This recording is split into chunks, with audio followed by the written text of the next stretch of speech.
Hola, ¿qué tal? Muy buenas tardes. Gracias por acompañarnos en la edición meridiana de Costa Rica Noticias. Melanie Corrales les saluda y les da la bienvenida. Recuerden que pueden también acompañarnos a través de nuestras redes sociales, Facebook, Twitter e Instagram para que se mantenga informado. De inmediato vamos con nuestros titulares.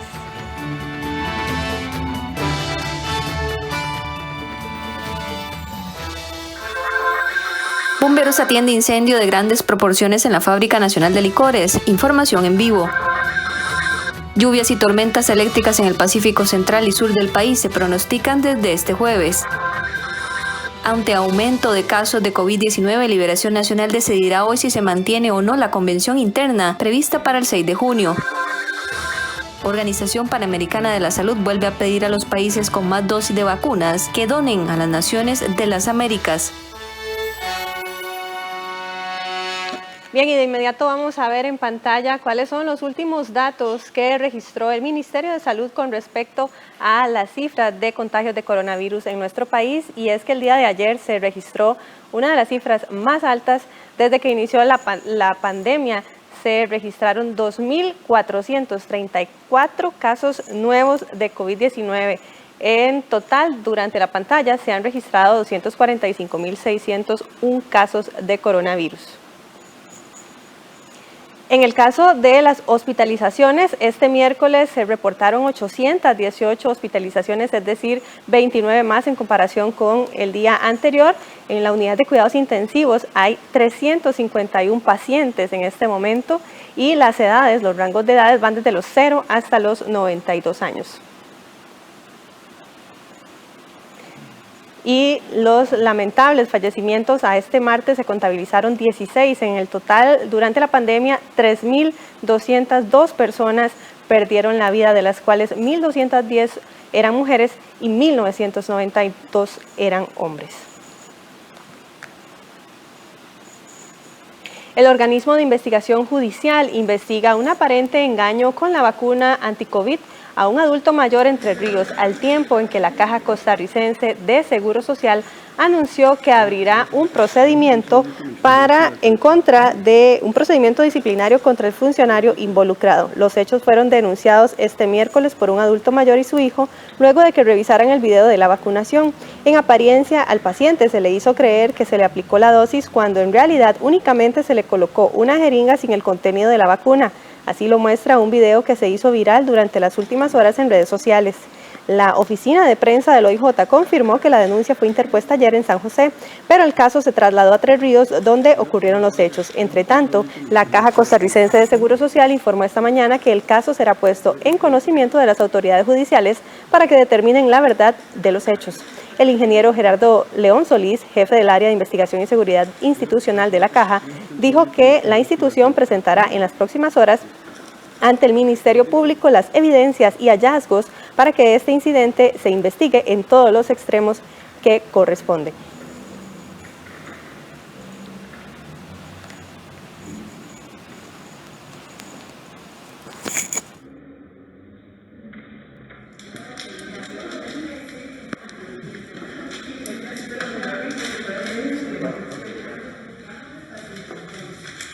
Yo por acá, tenemos aquí un segundito mientras yo le busco la vacunita. Por aquí estoy.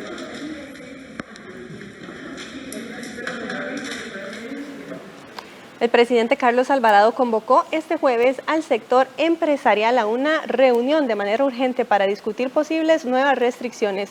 El citatorio se da luego de que este miércoles médicos hicieran un llamado urgente ante el colapso de servicios de salud en nuestro país. Precisamente nuestra compañera, la periodista Andrea González, nos trae la información en vivo. Buenas tardes, Andrea, adelante. Buenas tardes, Melanie, amigos televidentes. Toda esta mañana, desde las 9 de la mañana, empresarios han estado reunidos con personal de gobierno para llegar a algún acuerdo que logre balancear las medidas restrictivas y así bajar el colapso que vive en este momento el sistema hospitalario por el aumento tan creciente de contagios de coronavirus.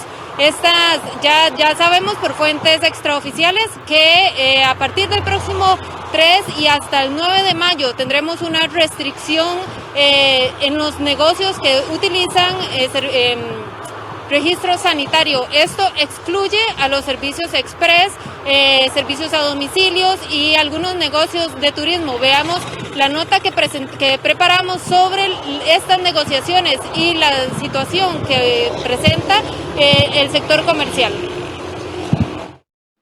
El presidente de la Unión Médica Nacional le envió una misiva al presidente Carlos Alvarado y al ministro de Salud, Daniel Salas, para solicitarle que se extiendan las medidas sanitarias, como que la restricción vehicular sea a partir de las 7 de la noche, además de que se analice el aforo en los restaurantes, se cierren los estadios, las canchas, los gimnasios, los parques públicos, las iglesias y los auditorios.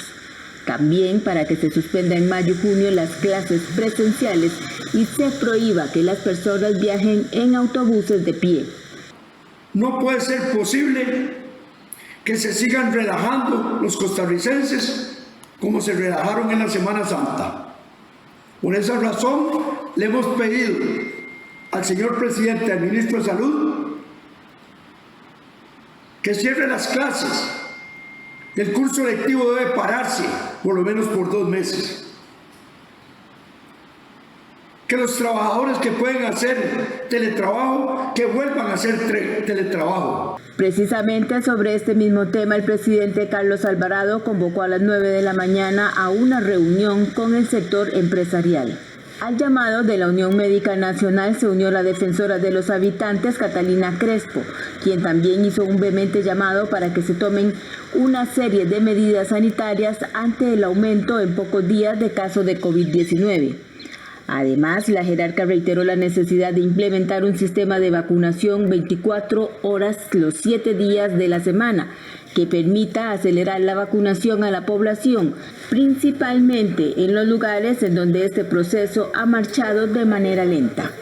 Por otra parte, los obispos de la Conferencia Episcopal instaron a las autoridades para que no escatimen esfuerzos y agilicen la vacunación y para que atiendan a los enfermos respetando su dignidad.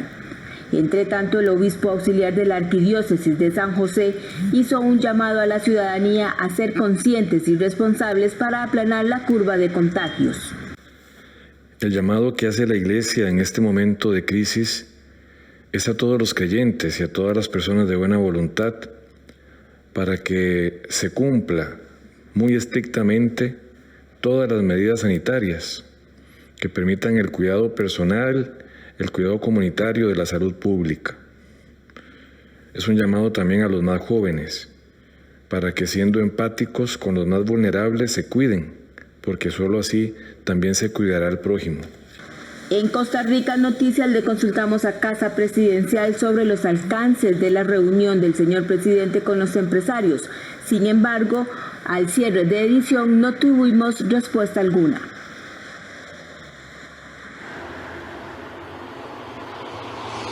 Como decíamos antes de la nota, extraoficialmente ya se sabe que las restricciones van a venir a partir del 3 y el 9 de mayo. Se habla de por lo menos las provincias principales, Alajuela, Heredia, el cantón de San José, toda la provincia y la provincia de Cartago.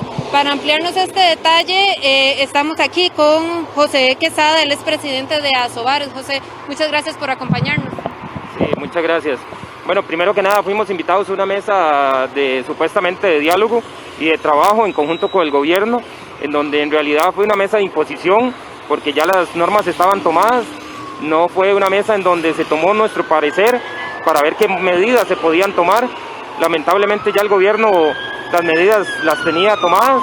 Se viene el cierre del 3 al 9, en donde se cierra el comercio en general. Solamente va a quedar las reglamentaciones anteriores que ya estaban interpuestas. Sí es lamentable que un gremio como el de nosotros se vea tan afectado a raíz de lo que fue el tema precisamente de Semana Santa, el cual fue culpa de precisamente sí, el comercio, la ciudadanía, pero también el gobierno, el cual no interpuso ningún tipo de situación para controlar, sabiendo que las personas iban a ir a las playas, iban a ir al comercio en general en estos sectores lejanos, y hoy en día lo que es el Valle Central y otros lugares estamos pagando las consecuencias de las malas decisiones del gobierno. Pero ustedes representan a toda una cámara, ¿esto no incluye esos lugares de zonas turísticas donde posiblemente se pudo haber propagado aún más el virus? Sí, claro, nosotros, Asobares representa todo lo que son bares, restaurantes, cantinas y afines. No me refiero al tema de que se hayan hecho cierres en las playas y demás, sino que se haya hecho un control debido de las diferentes autoridades en cuanto a aforo y que se cumplieran todos los protocolos. En San José, todos los fines de semana nos vienen a revisar los bares y restaurantes como si esto fueran la casa de un narcotraficante, y esto no debe ser así. Se debió haber hecho un control más estricto en estos negocios, y el que no cumpliera, que se le cierre. El que no cumple en el casco central, que también se le cierre. Pero tiene que ser parejo, tiene que haber una revisión de los locales como se debe, y no venir y cerrar simplemente por cerrar, sin saber cuánto es la afectación económica a un sector como bares y restaurantes en una semana. Aquí no solamente se afecta a dueños, se afecta a saloneros, se afecta a DJs, se afecta a cocineros, se afectan guardas de seguridad. Esas son situaciones que el gobierno no toma en cuenta. Efectivamente, es una semana. Para muchos podría sonar poco y para otros, para ustedes los empresarios, ¿qué representa una semana? ¿Tendrían que cortar salarios o cómo es el funcionamiento? ¿Qué sigue? Ese es el problema, que precisamente seguimos pagando todo al 100%. El gobierno no ha ayudado en más de un año de pandemia en el tema económico. Las municipalidades cobran las patentes al 100%. Nuestros trabajadores, lamentablemente muchos, tenemos que suspenderle el trabajo, no pueden continuar. Hay personas que desdichadamente pues necesitan del trabajo, y a raíz de estas decisiones del gobierno equivocadas dejan de percibir su salario. No hay respuesta del gobierno, se le dice que cómo se va a hacer con el tema de suspensión laboral y demás, y no hay una respuesta en concreto. Perfecto, muchísimas gracias, don Pablo. Estos detalles se espera que los esté oficializando el gobierno hoy a las 12:45, cuando convocó a una conferencia de forma virtual y que será transmitida por los medios. Estas serían las informaciones que esperamos que ellos estén oficializando, y que aparentemente no han sido bien recibidas por los sectores que, si bien también habían estado, por algunos sectores que también habían estado pidiendo algún tipo de medida ante el colapso ya del sistema hospitalario. Precisamente sobre este tema, el día de ayer tuvimos más de 2.400 casos reportados de COVID-19, y esto se ve reflejado en lo que es la hospitalización en los centros médicos, y principalmente lleva al límite a los hospitales en su ocupación de camas UCI. Nosotros preparamos una nota donde nos explican esta diferencia entre una cama convencional y una cama de cuidados intensivos. Veamos la información. La gente piensa que a las camas del hospital nada más le ponen un rotulito que dice esta cama ya es de UCI, y ahí acuestan un paciente, y no se trata de eso. Los pacientes de COVID, en este caso, requieren de muchísimo monitoreo, son pacientes muy invadidos, son pacientes que se les ponen tubos por la tráquea, tubos por la nariz para llegar al estómago, tubos por la uretra para llegar a la vejiga, monitoreo de la orina, monitoreo de sus funciones vitales, y además de eso las drogas, los medicamentos que duermen al paciente. La inflamación en los bronquios provocado por el virus que ocasiona el COVID-19 puede empujarnos a la muerte. La falta de oxigenación y la carencia de un medicamento que nos ayude a salir de ahí nos deja como única alternativa la atención especializada en las llamadas camas UCI o de cuidados intensivos. Llegar a este punto es más que requerir oxígeno en una sonda, es necesitar que un respirador mecánico lo haga por nosotros y nos trate de mantener con vida mientras estamos sedados. Es aquí, en este punto, cuando entra en juego las camas de cuidados intensivos. Lo que pasa aquí es que la gente no entiende que una cama simple de hospital es solo la cama con unas cuantas conexiones de oxígeno para la mascarilla o para el Venturi, pero, no tiene los monitores, no tiene la tecnología necesaria, que eso implica un costo muy alto, y no hay tantas camas de UCI en un hospital. Al día de ayer, los 818 pacientes internados por COVID-19 en el país, 351 estaban requiriendo de una atención especializada urgente que los mantenga con vida. ¿Pero de qué estamos hablando? Llega un momento en que el paciente hace claudicación o falla ventilatoria y que tenemos que hacer, colocarle un tubo endotraqueal. Antes de colocar el tubo, por supuesto, lo sedamos, le ponemos medicamentos para dormirlo y provocarle un coma inducido. Y con esto se le coloca un tubo endotraqueal y con eso se le coloca en una máquina que se conoce como un ventilador, que es una máquina de ventilación mecánica. La máquina respira por el paciente porque el paciente está sedado, ya no está respirando él solo.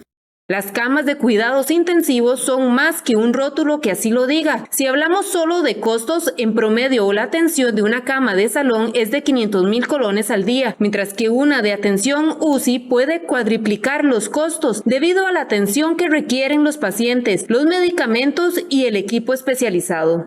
Que cada cama de UCI tiene que tener un monitor, tiene que tener líneas arteriales, tiene que tener más personal que la atienda.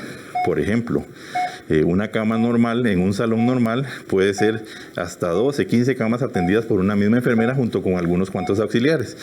En una cama de unidad de cuidado intensivo, a veces, dependiendo de la complejidad de los pacientes, a veces se requiere una enfermera al lado del paciente, una enfermera profesional especializada en esto, junto con la ayuda de varios auxiliares de enfermería. Además, un servicio UCI requiere de técnicos, expertos en respiración, laboratorios, implica oxígeno, monitoreo, placas, entre otros. Para enero de este año se estimaba que un paciente permanecía en una cama UCI 10 días. Actualmente tardan hasta 13 días y esto no significa que logren ganarle la batalla al coronavirus. A diferencia de otras enfermedades como la neumonía, existe medicación que ayuda a desinflamar y estabilizar. En cambio, los pacientes con COVID-19 dependerán de sus propios esfuerzos para lograr salir de esta situación. Y estos pacientes de COVID, como le digo, se prolongan en el tiempo y por eso es que dicen, bueno, pero ¿por qué es que no hay tantas camas? ¿Por qué están todas tan ocupadas?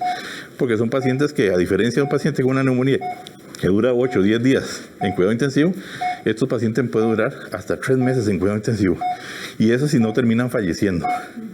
Lo que se está viendo en este momento, dice, bueno, ya se desocuparon, ya hay 8 camas más de UCI. Casi siempre son por pacientes que fallecen. La otra cara de la moneda es el sector salud, como lo estamos viendo. Ellos solicitaron desde la Unión Médica Nacional, como lo vimos en la primera nota, restricciones que pudieran ayudar a sostener el sistema de salud pública. Eso nos lo reiteró don Rodrigo Núñez, él es el médico internista de la Caja y también profesor de la Universidad UCIMED. Veamos lo que nos dijo. El gremio médico está muy preocupado continúan habiendo fiestas masivas de personas, 300, 350 personas en una misma fiesta. Está bien, los negocios tienen ciertos permisos pues con aforo, pero el aforo no se está cumpliendo en todos los casos. Lo mismo pasa con el sistema de transporte público. Usted ya ve que al principio todo muy bien mientras habían tráficos que estuvieran chequeando esto. Hoy en día usted ve que hay todavía líneas de buses con gente de pie transportando a bus lleno. Eso no puede estar pasando. Sabemos que es un golpe muy duro para la economía. No estamos diciendo que no, es cierto, es muy duro, pero ¿de qué nos sirve tener una economía que está robusteciéndose si la gente se está muriendo? A las 12:45 el gobierno anunció esta conferencia de prensa en la que estará dando los detalles específicos de las restricciones que estarán vertiendo a partir de las del 3 de mayo hacia el 9 de mayo. Ustedes tienen mucha más información allá en el estudio principal. Gracias, era la periodista Andrea González con esta información y comentarles que de última hora la Caja Costarricense de Seguro Social dio a conocer que separó de su cargo al funcionario involucrado en una supuesta aplicación anómala de la vacuna contra la COVID-19 en el área de salud de la Unión, así lo informó el gerente médico de la institución hace pocos minutos. Cambiamos totalmente de tema. Una explosión en un tanque de recibo provocó un incendio en la Fábrica Nacional de Licores este jueves al ser las 9:40 de la mañana. Las unidades de emergencia se desplazaron de manera inmediata a las instalaciones. Al menos 4 personas fueron trasladadas a un centro médico. Precisamente nuestra compañera, la periodista Rita Valverde, se encuentra en el lugar y desde ya nos trae la información en vivo. Rita, buenas tardes, adelante. Muy buenas tardes, Melanie, para usted y todos los que nos siguen. Así como usted lo señala, en la mañana de este jueves se presenta una emergencia acá en las instalaciones de la FANAL en Grecia, un incendio producto de la explosión de uno de los tanques de almacenamiento. Nosotros nos desplazamos, aquí se encuentran las autoridades, por dicha el fuego pudo ser atendido con su prontitud y para detallarnos más sobre la atención de esta emergencia se encuentra con nosotros don Luis Salas, el director operativo de bomberos del Cuerpo de Bomberos, y él nos va a ampliar sobre este incidente. Muchas gracias por estar con nosotros acá en Costa Rica Noticias. Don Luis, si nos comenta un poco sobre la emergencia que atienden hoy en la mañana acá en las instalaciones de la FANAL. Sí, en el sector de Grecia, en FANAL, unos minutos antes de las 10 de la mañana hemos recibido el reporte de una explosión inicialmente y posteriormente incendio de un tanque que almacena alcohol. Se despachan las unidades de bomberos al sitio y se confirma que realmente se ha dado una explosión que te afecta inicialmente, diremos que un radio de unos 100 metros de un tanque que almacena alcohol. Tenemos fuego dentro del mismo, entonces es necesario realizar una serie de tareas. Primero, a cargo de Cruz Roja, la valoración de 5 pacientes que estaban, 5 personas que estaban trabajando en el lugar. 4 de ellas son ambulatorias, en otras palabras, no fue necesario trasladarlas a un centro hospitalario, y una de ellas sí es necesario, una categoría amarilla, digamos, va estable, pero necesita unas valoraciones médicas. Luego nos abocamos a lo que es con la unidad de materiales peligrosos, hacer una revisión de todas las tuberías y los tanques colindantes que están alrededor del tanque incendiado y del resto de las instalaciones para evitar que hubieran fugas que nos fueran a causar un problema mayor.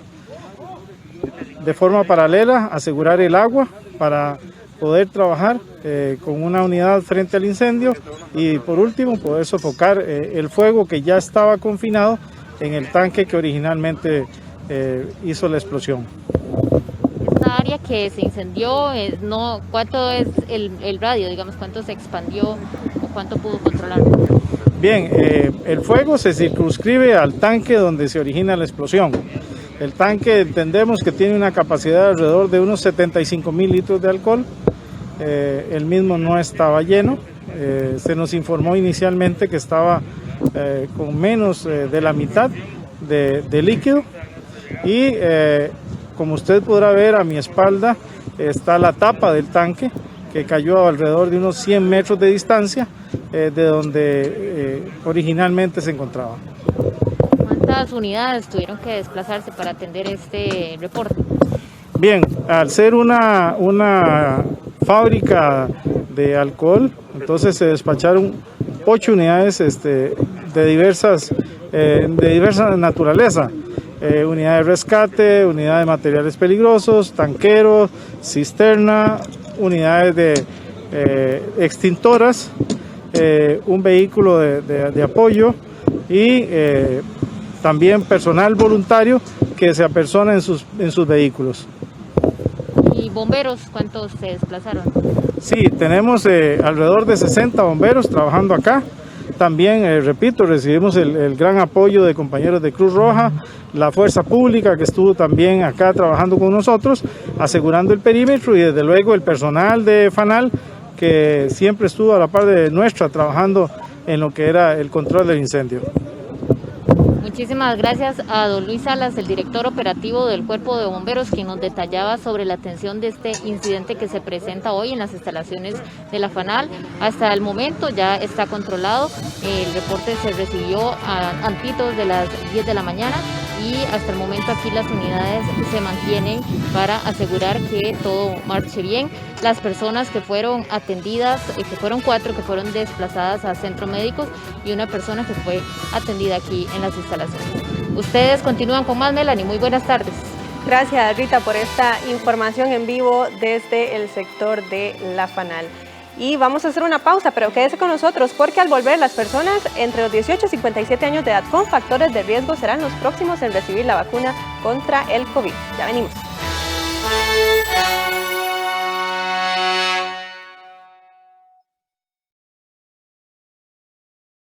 Pague menos por mes para tener más dinero disponible. El BCR le compra el saldo de sus tarjetas de crédito con una tasa preferencial. Solicite su compra de saldos a través de nuestros canales digitales. Somos el Banco de Costa Rica. Con la tecnología podemos estar cerca de amigos y familia. Úsala para aprender y mejorar. No compartas imágenes con contenido violento, sexual o de burla que afecte a otra persona. La tecnología es una aliada. Hace un uso seguro y responsable de ella. PANI y Gobierno de la República.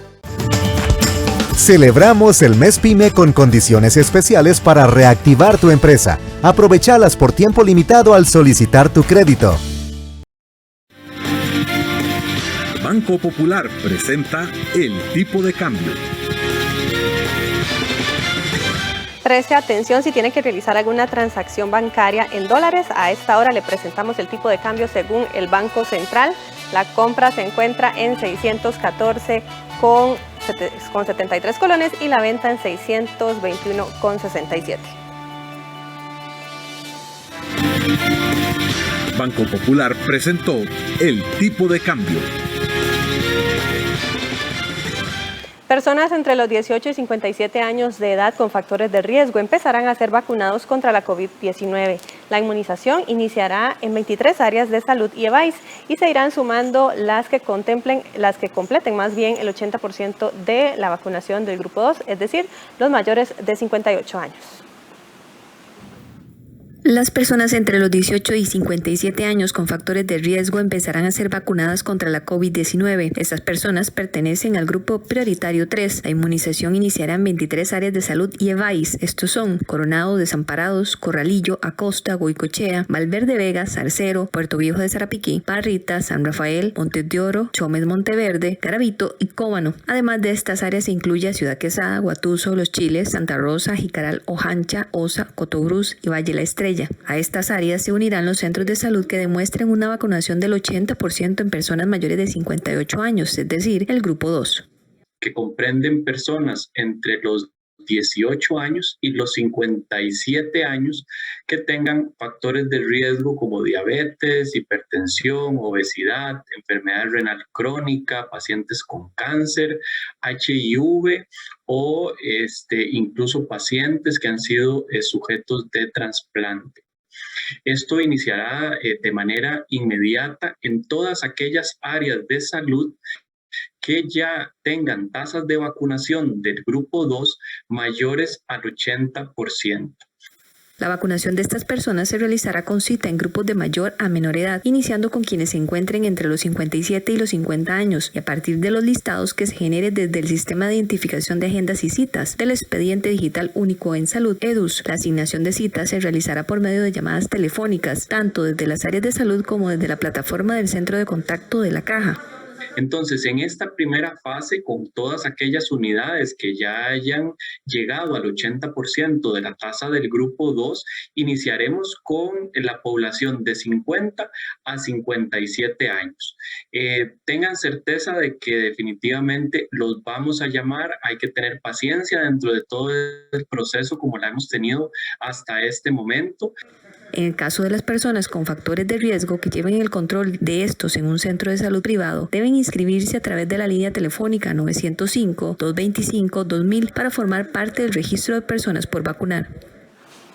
Bueno, y precisamente para ampliar sobre esta información del aumento desmedido en los casos de COVID-19 en nuestro país, se encuentra con nosotros vía remota el epidemiólogo Juan José Romero, con quien vamos a conversar en este momento. Muy buenas tardes, don Juan José. Gracias por acompañarnos. ¿A qué obedece este crecimiento exponencial de casos en los últimos días? Buenas tardes, Melanie. Bueno, hay muchas explicaciones posibles para este incremento tan preocupante que, como usted lo menciona, es exponencial. Prácticamente en cuestión de 3 semanas doblamos, durante 2 semanas seguidas hemos doblado la cantidad promedio de casos de la semana anterior. ¿Y por qué se pudo deber esto? Bueno, creo que aquí lo más importante es que las personas de manera, digamos, muy autónoma decidieron hacer caso omiso a los protocolos, ser más livianos en el cumplimiento de los protocolos de autocuidado. ¿Esto qué significó? Pues no utilizar correctamente las mascarillas, el tema que ustedes han estado conversando tanto de la ruptura de las burbujas sociales, la asistencia a estas fiestas clandestinas e inclusive a fiestas no clandestinas de tipo familiar en los cuales se dan los eventos de superpropagación. Probablemente también la circulación de nuevas variantes que tienen las características de ser, por un lado, más contagiosas y por otro lado también escaparse al sistema inmunológico parcialmente que se haya formado con respecto a una infección previa, puede haber ayudado, pero definitivamente creo que fue esta relajación, y podríamos llamar una relajación masiva por parte de la población costarricense, la que definitivamente nos llevó a la situación en la que estamos en este momento. Juan José, ¿por qué es más difícil controlar la pandemia precisamente en este momento donde el COVID parece afectar a la gente más joven? Y también llama la atención que han sido personas muy jóvenes que se han complicado en cuidados intensivos, incluso ahora que se han enfermado en los últimos días. Bueno, es que estamos en un momento de circulación comunitaria o de transmisión comunitaria de un alto, digamos, de alta magnitud. Entonces, no es como el año pasado que estábamos con 1.300 casos, 1.380 en la parte más alta de la ola, en términos de promedio, sino que ahora estamos prácticamente en el doble y es probable que vayamos a superar todavía esa cantidad en cuestión de 1 o 2 semanas. Entonces, tenemos muchísima gente que tiene el virus y que lo está transmitiendo, ya sea porque son asintomáticos o porque son presintomáticos o inclusive siendo sintomáticos de forma moderada. Entonces, por decirlo así, tenemos más entes transmisores en la población en general, con mayor chance de pasarle el virus a otras personas, producir la infección, producir la enfermedad. Entonces, es muy complicado en este momento pretender hacer una reducción sustancial de la cantidad de casos. Las medidas que se tomen hoy, que se están anunciando para hoy, que yo las desconozco, pero que se vayan a anunciar hoy, van a tener un efecto real dentro de 2 semanas y de ahí en adelante. No van a tener un efecto inmediato. Entonces, vamos a seguir viendo una tasa de contagios todavía alta por 2 o 3 semanas más. Y a partir de ahí es que se comienza a bajar, pero vamos a comenzar a bajar sobre una parte muy alta del pico de contagios que va a seguir siempre poniendo en graves aprietos al sistema sanitario, y aquí digo no solo al de prestación de servicios directo como es el de la caja, sino a todo el sistema sanitario y económico en general.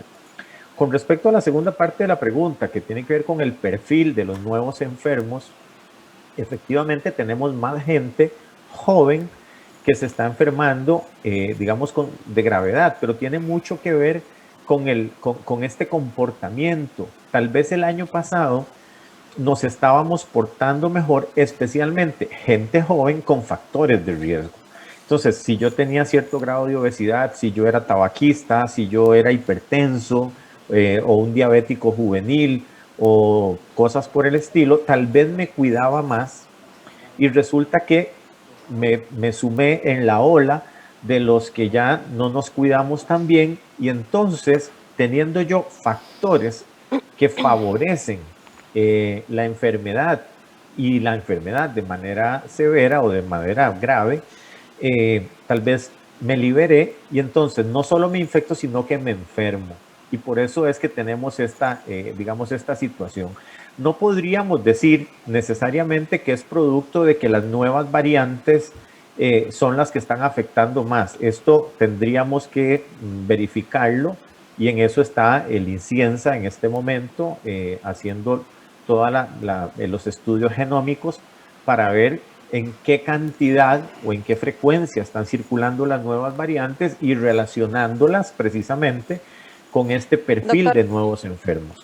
Doctor, pero principalmente, se nos acaba el tiempo, doctor, pero no quería antes despedirlo sin consultarle. Con el ritmo de vacunación que lleva el país, ya se anunció incluso este tercer grupo que es de los jóvenes con factores de riesgo. ¿Considera usted que esto va a contribuir para que se detenga por lo menos este pico de contagios y también de hospitalizaciones? Nada más le pido que sea muy preciso porque se nos acaba el tiempo, doctor. Bueno, yo le voy a decir que sí, entre más rápido mejor, pero igualmente las vacunas que aplicamos hoy comenzamos a ver su efecto hasta dentro de 3 semanas. Entonces, esto en general vamos a ver efectos positivos dentro de 3 semanas con cada medida que nosotros vayamos implementando. Perfecto, doctor. Muchísimas gracias por esta información. Juan José Romero, epidemiólogo. ¿Qué pasará con la convención liberacionista prevista para el 6 de junio? Las autoridades del PLN lo decidirán este jueves. Vamos a una pausa y cuando regresemos les contamos los detalles de esta información. Ya venimos.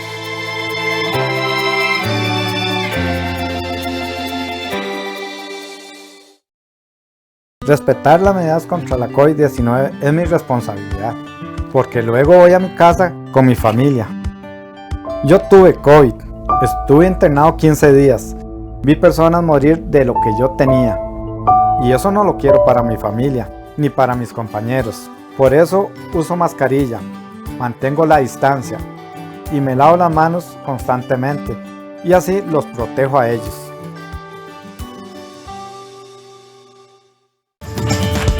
Celebramos el mes PYME con condiciones especiales para reactivar tu empresa. Aprovechalas por tiempo limitado al solicitar tu crédito.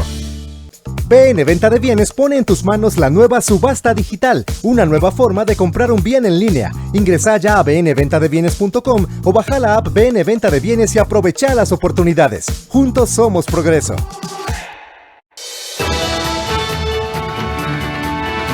Continuamos con más información. Las autoridades del Partido Liberación Nacional se reunirán hoy mismo con todos los precandidatos para discutir si se posterga o no la convención interna programada para el 6 de junio. Este miércoles el país registró más de 2.400 casos nuevos de COVID-19, siendo esta la cifra más alta desde que inició la pandemia en el 2020. Este aumento desmedido de contagios que tiene saturados a los hospitales se da a poco más de un mes para que se realicen los procesos de elecciones internas en el Partido Liberación Nacional, por lo que el precandidato Roberto Thompson solicitó al directorio político, así como al Tribunal de Elecciones Internas del PLN, posponer hasta julio la convención. Es momento de solidaridad y es momento de responsabilidad. No existen las condiciones propicias para poder celebrar un proceso electoral sin arriesgar la salud y la vida de las y los costarricenses. Por eso le he solicitado formalmente al directorio político y al Tribunal de Elecciones Internas que en coordinación con el Tribunal Supremo de Elecciones procedan a realizar lo correspondiente para posponer, cuando menos hasta el mes de julio, la convención interna del Partido de Liberación Nacional. Me parece que es una medida oportuna y es el aporte que el Partido de Liberación Nacional debe dar para enfrentar esta pandemia y no poner en riesgo ni la salud ni la vida de ningún costarricense. En el partido señalaron que analizarán el tema con los órganos internos y precandidatos inscritos para evaluar las acciones a tomar con el fin de resguardar la salud y la vida de los electores. Sin embargo, la presidenta del partido, Katia Rivera, señaló que solo la Asamblea Nacional de Representantes puede aprobar el cambio de fecha, por lo que tendría que convocar a una sesión. No es que vamos a tomar una decisión el día de hoy, y es una decisión que tampoco se toma unilateralmente, ni comité ejecutivo, ni directorio, ni tribunal de elecciones internas. Si bien el proceso lo lidera el Tribunal de Elecciones Internas, nosotros tenemos un órgano máximo que es la Asamblea Nacional. Es por medio de la Asamblea Nacional, en la sesión que tuvimos en el pasado diciembre, que determinó hacer el cambio de fecha. Nosotros tendríamos que llevar a la Asamblea Nacional a cualquier tipo de cambio que se requiera.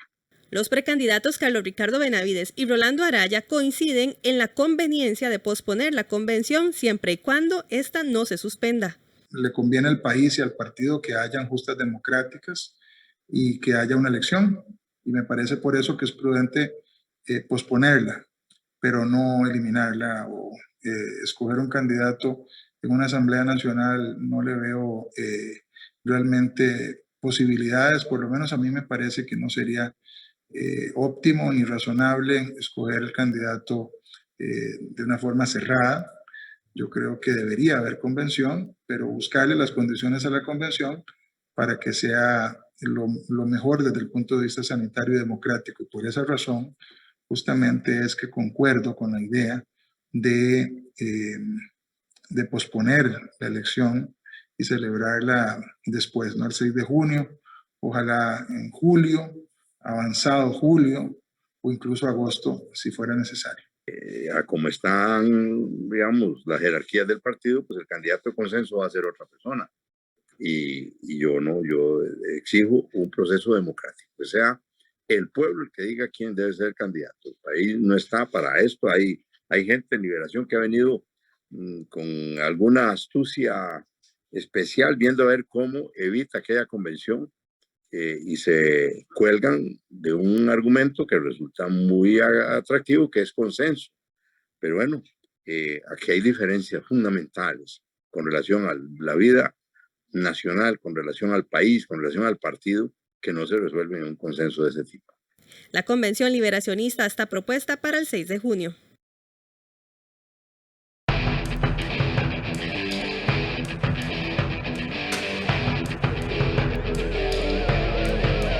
Minutos de la tarde, vamos de inmediato con la información deportiva. Ya está acá nuestro compañero Kenneth Meléndez. Kenneth, buenas tardes. Buenas tardes, Melanie, buenas tardes a todos nuestros televidentes con mucha información del torneo nacional y con esta preocupación del tema del COVID.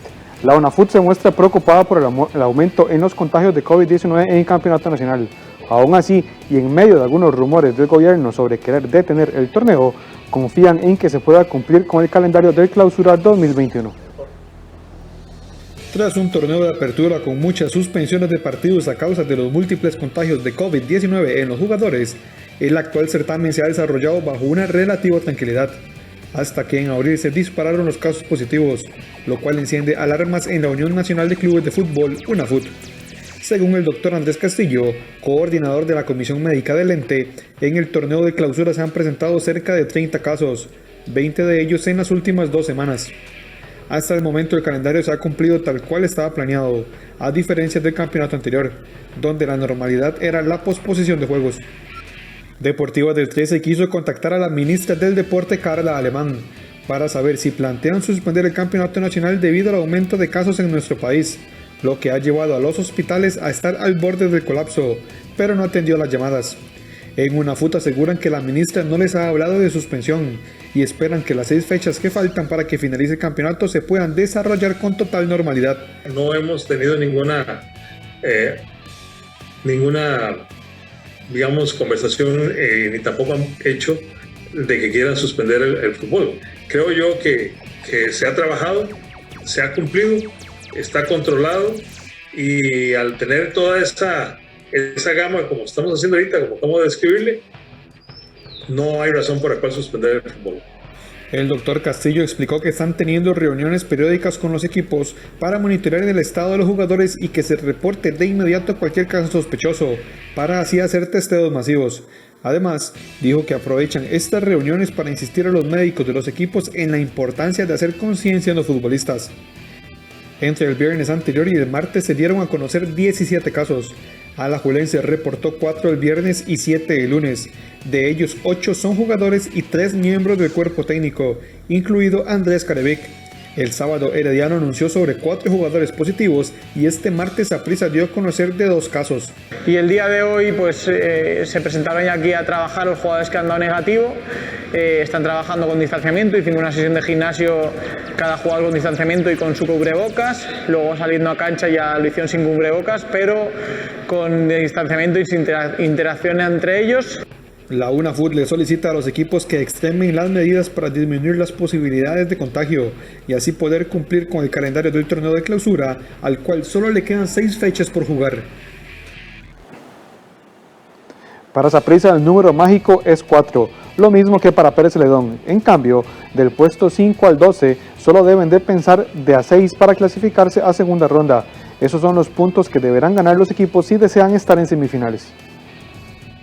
Establecer un juego de números para las próximas 2 fechas, conociendo que 10 equipos optan por solo 2 espacios en semifinales, se antoja hartamente difícil.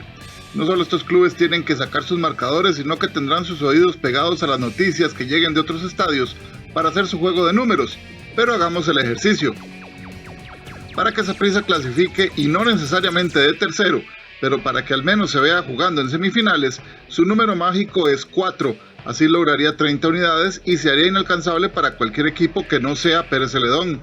Los generaleños sí tienen que ser más tajantes y si desean no depender de nadie tendrán que ganar sus próximos 2 partidos.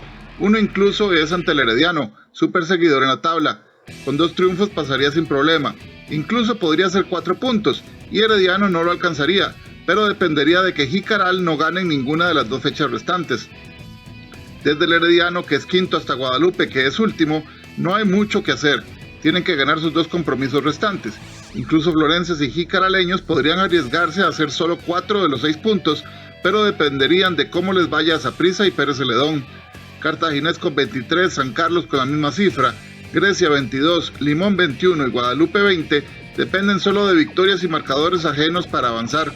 Sporting tiene 23 puntos, pero su pelea por reglamento no podrá ser clasificar, sino disputar la liguilla, así que lo que deberá evitar es ser último para no descender directamente. Solo le lleva 3 puntos a Guadalupe. El campeón con peor rendimiento de la historia fue el Herediano del 2019 con apenas 52% de puntos obtenidos. Esa cifra podría ser incluso menor este torneo si alguien ajeno a Alajuelense o Santos gana el cetro. Sin lugar a dudas, el formato del campeonato nacional se presta para que muchos equipos que realizan una temporada conservadora y muchas veces hasta mediocre en su fase regular puedan redimirse a base de motivación en 2 juegos de semifinales que ayuden incluso a ganar una final nacional. Esto en detrimento, y como ya ha pasado en muchas ocasiones, de clubes que hacen un extraordinario trabajo en la primera instancia pero se caen en cosa de 2 partidos y el título se les escurre como agua entre los dedos. Pues bien, mucho de eso basado en antecedentes podría suceder en este torneo, un certamen que no premia regularidad. Alajuelense mantiene hasta hoy el primer lugar del certamen, está invicto y lleva un 77% de rendimiento. No obstante, entrará a semifinales en las mismas condiciones que sus otros 3 oponentes. Su rival ahora mismo, según la tabla, sería Pérez Celedón, que tiene apenas 42%. Eso sin contar que de ahí para atrás, el mismo Guadalupe, que es último de la clasificación, podría entrar con apenas 33%. Un golpe de suerte o buena estrategia de alguno de estos rivales ante los manudos lo podría eliminar en semifinales y tendríamos un campeón con el rendimiento más bajo de la historia.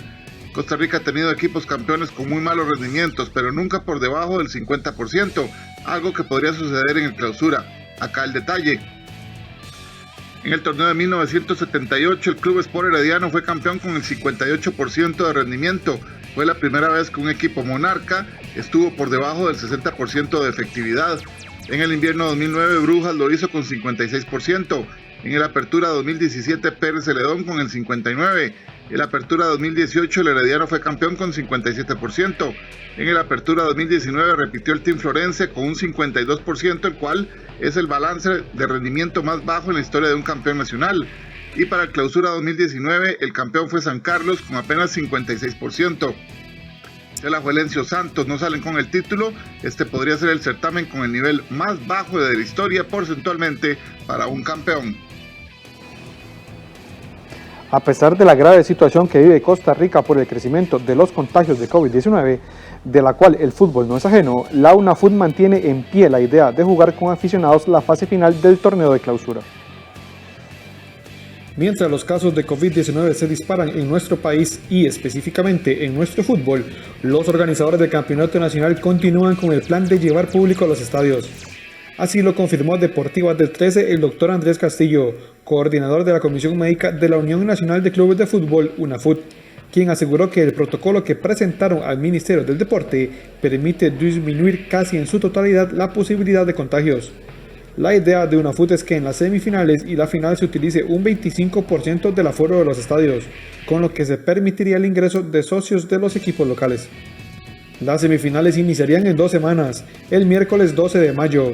Parece que será muy difícil que la situación de contagios en el país cambie en tan poco tiempo como para que el Ministerio de Salud tome el riesgo de permitir el ingreso de aficionados a los estadios, a pesar de que la UNAFUT asegura que el protocolo es bastante efectivo. pues sí se tiene el interés de que pueda volver la gente, siempre y cuando se aplique el protocolo que hemos propuesto al Midepor y al Ministerio de Salud, que creemos que es sumamente completo y muy rígido y que baja muchísimo, prácticamente a cero el riesgo de contaminación. En los clubes hay diversas opiniones sobre si será prudente permitir el ingreso de aficionados. Hace unas semanas Fernando Ocampo de Alajuelense y Orlando Moreira de Herediano confirmaron su interés de contar con público en sus estadios, pero otros se opusieron. Una opinión muy personal, yo digo que no estamos preparados para hacerlo, y el fiel reflejo es ver a los equipos en Europa compitiendo. Por más instalaciones amplias y espacio que tienen, no han podido hacerlo, y nosotros no tenemos esa capacidad todavía para poder implementar el público en nuestros estadios. Pocos países están permitiendo el ingreso de aficionados a los estadios. La UNAFUT presentó un protocolo hace 2 meses, del cual no tuvo respuesta afirmativa. Volvió a presentar un protocolo pensando exclusivamente en la fase final, pero parece que tendrá el mismo desenlace. Hoy a las 8:30 en Deportivas del 13 tendremos más información del Campeonato Nacional y este tema de los casos de COVID en el torneo. Gracias a nuestro compañero Kenneth Meléndez. Vamos a hacer una pausa comercial. Ya venimos con más información. Quédese con nosotros.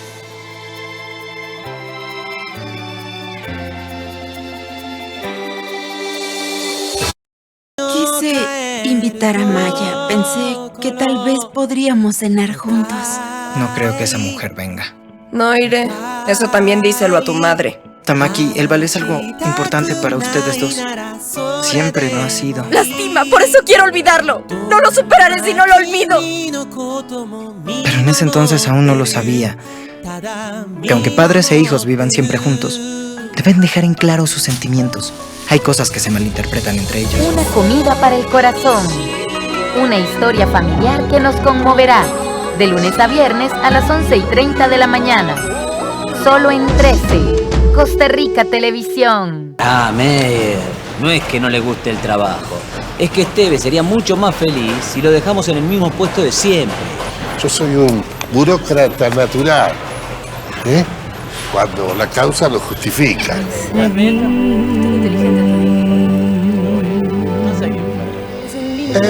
Este es nuestro tiempo para mejorar. Fábrica Standy, el viernes a las 10 de la noche, aquí en 13, Costa Rica Televisión. La OPS instó nuevamente a las naciones con dosis adicionales de vacunas anti-COVID a que donen a los países de las Américas que libran en este momento la peor batalla contra el coronavirus. La Organización Panamericana de la Salud solicitó el miércoles que los países con excedente de vacunas donen dosis para otras naciones. La directora de la OPS, Carissa Etienne, dijo que los suministros aún están muy por debajo de la necesidad urgente de más dosis en la región. Es por eso que queremos instar nuevamente a los países con dosis adicionales a que consideren donar una parte significativa de estas a las Américas, donde estas dosis que salvan vidas se necesitan desesperadamente y se utilizarán con prontitud. También se habló de cómo la interrupción del suministro de la vacuna de AstraZeneca desde India afectará no solo a los países destinatarios de estas dosis, sino a toda la región. Entonces estamos todos muy preocupados con esta situación y por parte de la OMS, por parte de COVAX, en negociación permanente con el gobierno de India para alcanzar un acuerdo que permita al Serum Instituto de India cumplir con los contratos que tiene firmados con el mecanismo COVAX. El COVAX, codirigido por la OMS, es una alianza global de actores públicos y privados, lanzada en junio de 2020, para la adquisición y distribución equitativa de vacunas contra COVID-19. El objetivo es suministrar vacunas para al menos el 20% de la población de cada país participante. En América Latina y el Caribe, 31 países ya recibieron más de 6.800.000 dosis a través del programa. La gran mayoría son de AstraZeneca, fabricadas en un laboratorio de Corea del Sur. De acuerdo con la Universidad Johns Hopkins, los 3 países con más muertes por COVID están en las Américas: Estados Unidos, Brasil y México. Conmebol, jugadores técnicos, árbitros y fútbol del suramericano que disputarán la Copa América se inmunizarán con las vacunas de Sinovac donadas por China. Llegaron a Uruguay las 50.000 vacunas contra el COVID donadas por el laboratorio chino Sinovac para inmunizar a jugadores, técnicos y árbitros del fútbol sudamericano que disputarán la Copa América y demás torneos de la Conmebol. El presidente de la Confederación Sudamericana, Alejandro Domínguez, viajó a Montevideo para recibir el embarque en persona. Creo que la garantía de la Copa América está desde el momento que ambos gobiernos, tanto el colombiano como el argentino, ratifican su compromiso. Lo que da esto es una herramienta más para que nuestros jugadores y todo el entorno, porque no estamos hablando solamente de, ustedes saben que un equipo no se conforma solamente de jugadores, sino todo el entorno que hace a la organización va a estar con la opción de estar inmunizada. Domínguez destacó que Sinovac produjo un lote de vacunas específicas y especialmente para el fútbol sudamericano, que brinda una herramienta más al protocolo sanitario que ya despliega la Confederación. Las dosis serán distribuidas en forma inmediata a las distintas asociaciones, de cara a la Copa América que se disputará a partir del 13 de junio en Argentina y Colombia. China sigue con pie firme su carrera espacial. Este jueves lanzó los 3 elementos de su estación espacial que serán montados a lo largo de 10 misiones. China lanzó el jueves el primero de los 3 elementos de su estación espacial, que será montada a lo largo de 10 misiones y debería estar lista a finales de 2022. El módulo central Tianhe, que significa armonía celeste, fue propulsado por un cohete larga marcha 5B desde el centro de lanzamiento de Wenchang, en el sur del país. La estación se llama en inglés CSS y en chino Tiangong, que significa Palacio Celeste. Operará en órbita terrestre baja, entre 340 y 400 kilómetros de altitud, y se parecerá a la antigua estación rusa Mir, que operó hasta 2001. Se estima que tendrá una vida útil de entre 10 y 15 años. La estación permitirá a China tener una presencia humana permanente en el espacio y por lo tanto aumentar de forma significativa la experiencia de sus astronautas. Servirá además de base para operaciones a mayor escala, como misiones tripuladas a la Luna, turismo espacial, ciencia espacial o incluso aplicaciones concretas para seres humanos. Michael Collins, el astronauta de la misión Apolo 11 que no pisó la Tierra, murió a los 90 años de edad. Falleció el astronauta estadounidense Michael Collins, miembro de la histórica misión Apolo 11. El piloto del módulo de comando de la primera misión tripulada a la Luna murió el miércoles de cáncer a los 90 años. Su función fue permanecer en órbita mientras sus compañeros Neil Armstrong y Buzz Aldrin se convirtieron en los primeros hombres en caminar sobre la Luna. A pesar de su edad, Collins fue en los últimos años el más activo de los veteranos de la misión y el que recordaba de manera más poética sus memorias de la aventura lunar. Nacido el 31 de octubre en Roma de padre diplomático, Collins se convirtió en piloto de pruebas para la Fuerza Aérea Estadounidense. Realizó varias caminatas espaciales, en especial mientras comandaba la nave Gemini 10. En 1966, Collins fue el único miembro de la tripulación del Apolo 11 que no se posó sobre la Luna y decía no guardar ninguna amargura por aquello. Después de regresar a la Tierra como Aldrin y Armstrong, Collins rápidamente dejó la NASA. Fue nombrado subsecretario de Estado para Asuntos Públicos por el expresidente estadounidense Richard Nixon. Luego dirigió la construcción del Museo del National Air and Space Museum en Washington, asumiendo su presidencia entre 1971 y 1978. Finalmente se convirtió en consultor y escribió libros relacionados con sus aventuras en el espacio.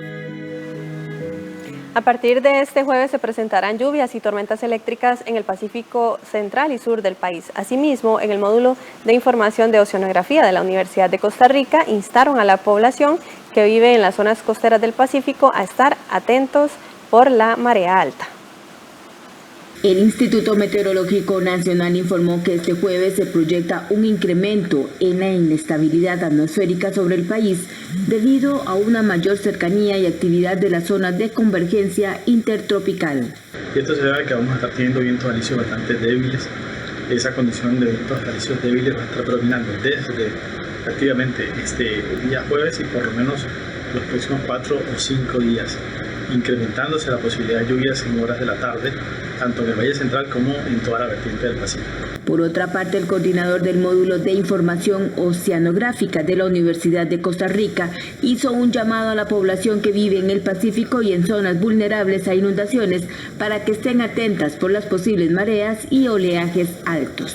Condición de marea que seguramente esté inundando a algunos de las regiones bajas del Pacífico de Costa Rica ya conocidos.